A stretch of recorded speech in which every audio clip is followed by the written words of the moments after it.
So speaking of food preps, meron akong pangarap na dish. One thing I like about cooking, mahilig ako sa inihaw, mahilig ako sa wood-fired, binalot sa balat ng saging. Yes. Very rich kasi yung flavors ng Asian cuisine. So particularly Filipino cuisine. Well, siguro pre-colonial, Spanish colonial times, yung roots ng cooking natin, more on Asian talaga eh. So yung mga binalot sa dahon ng saging or niluto sa kawayan. Ang sarap kasi nung ganun eh. Ewan ko, what are your thoughts about that? Iba yung simple ingredient lang na kahit dahon ng saging yan, it gives flavor to any na niluluto mo. Kahit ibalot mo siya, kaya tilapia, mag-iyaw kang tilapia, babalot mo siya sa, instead of foil, you're gonna use banana leaves. Iba yung lasa. Iba yung linamnam. Oo. Meron bang English equivalent yung linamnam? Umami. Hindi eh. Hindi eh. Like, okay. Paki-google nga. Google nyo na lang ha. Yung, eto, sobrang simple. Yung banana Q, tanggalin mo sa stick, kainin mo. Iba. Iba yung lasa. Iba lasa. Stick lang yun na. Stick lang yun. Pero, ang laki ng pagkakaiba ng lasa. Or nawawala yung pinakadiwan ng banana Q. Kung wala yung libog ng ng barbecue stick. Actually, yun yung hindi to dirty word Pero kasi, sa amin, mga filmmaker, meron kami expression na dagdagan mo ng konting lipog yung trabaho mo. So, sa pagkain, sa pagluluto, meron ding libog dapat eh. Hindi yung, naggisa ako, wapa! Di ba? Yung bara-bara na lang na titirahin mo yung isang dish or whatever. So, kailangan may laro, nilalaro mo yung pagluluto mo. In what sense would you apply yung libog factor sa cooking?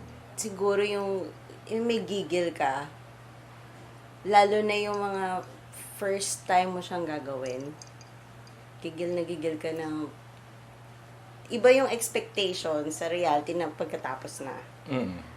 Madalas, syempre sumasablay ka, pero yung, I don't know, about me, pag first time ko siyang ginawa, yun yung, ayoko magmura, pero... Sige lang! Nagmumura ako sa mga kabilang channel ko eh. English nga lang. Shit! Parang paakasalan kita. Mga ganitong sobrang sarap. Actually, para sa akin kasi, pag nagluluto ako, meron ako expression na, sa sobrang sarap, mapapamura ka at maghahanap ka ng away.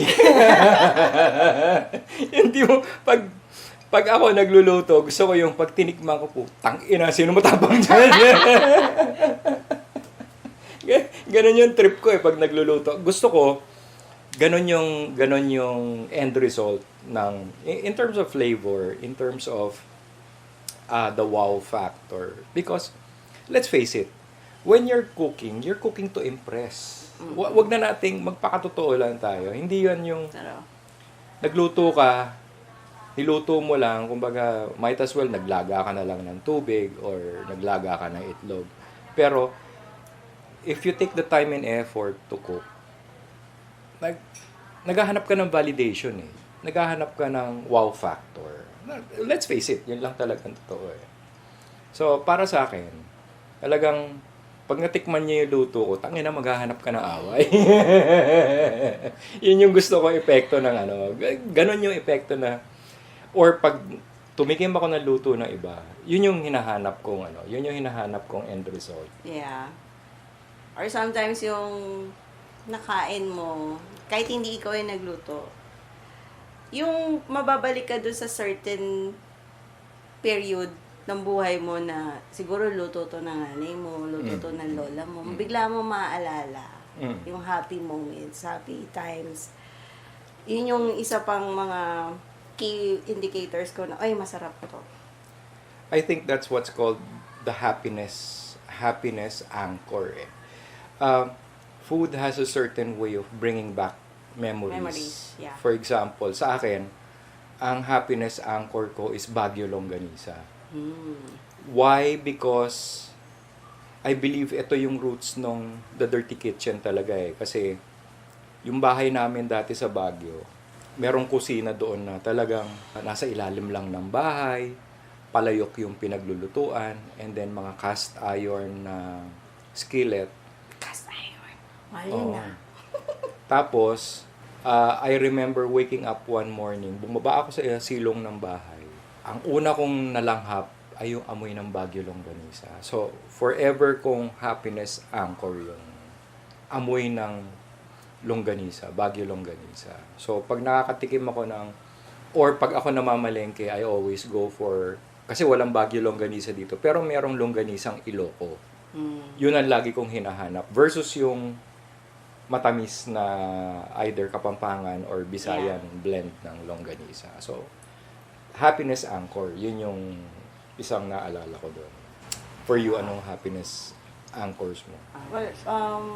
Happiness anchors ko pagka, ngayon nanay ko seldom na magluto. Pero once na naamoy ko, gisan niya pa lang, oy, si nanay yan. Alam ko, it's gonna be a good meal. Na lahat parang, dito kayo kumain.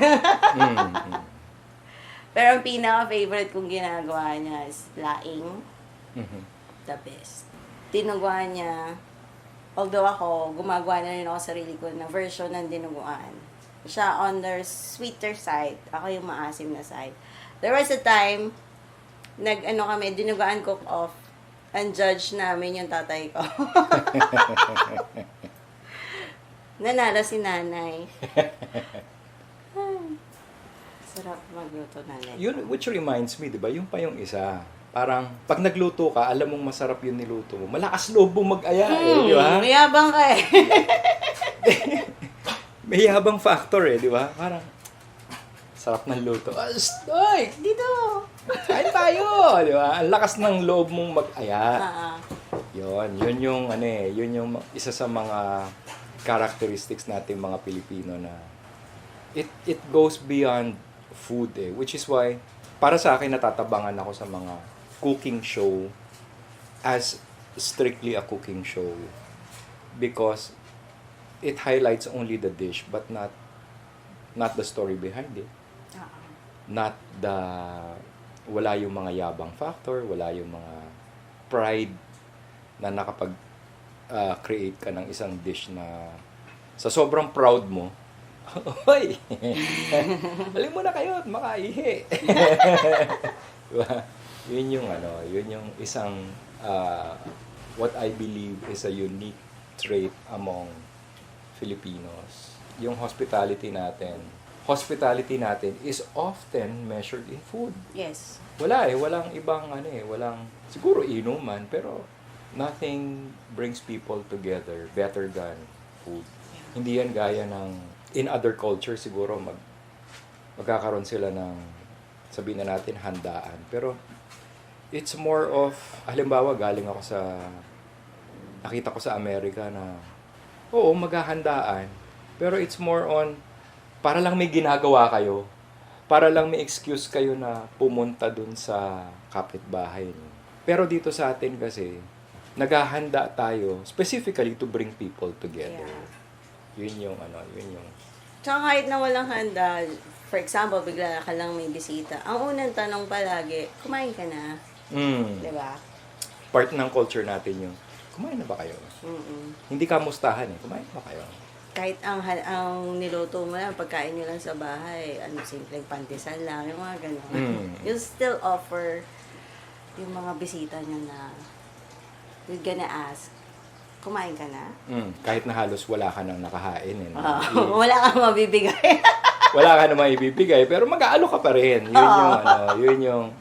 Yun yung isang unique factor sa atin. So, in making the Dirty Kitchen, I'd like to incorporate all these elements more than just it's more than just the food, more than just the dish, more than just the preparation of the dish.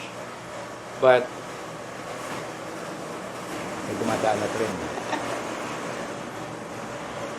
But more on the stories behind it and what its social effects are. Hindi lang basta tinuruan namin kayo magluto. Maybe we'll get to do that, but my fascination for food goes beyond just the flavor, goes beyond what the dish is. Pork ba yan, beef ba yan, fish, vegetable. Hindi yun eh.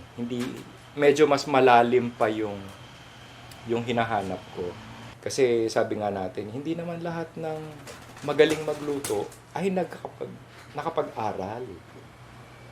Meron nga dyan, nagtayo ng restaurant. Pero hindi naman talaga siya chef, di ba? May mga kwento tayong gano'n. Hindi naman talaga sila. Nagkataon lang na meron silang passion for cooking. So, yun ang hinahanap natin. Yun ang The Dirty Kitchen.